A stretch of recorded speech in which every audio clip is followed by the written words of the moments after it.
Assalomu alaykum. Kitobsevar kitobxonlar.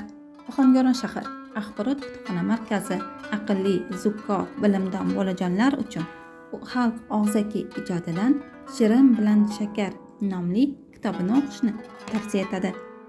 Ushbu kitob, ya'ni Shirin bilan shakar dostoni o'zbek xalq og'zaki ijodiga mansub bo'lib, ming yillar davomida xalqimiz baxshiylar tomonidan kuylanib, xalqimiz tomonidan sevib tinglangan.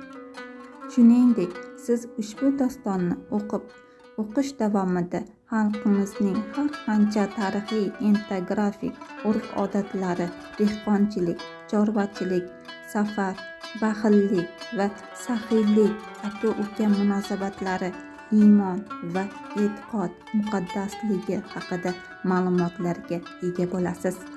Aziz bolajonlar, ushbu kitobni o'qishni xohlasangiz, Ohangaron shahar axborot kutubxona markaziga tashrif buyuring.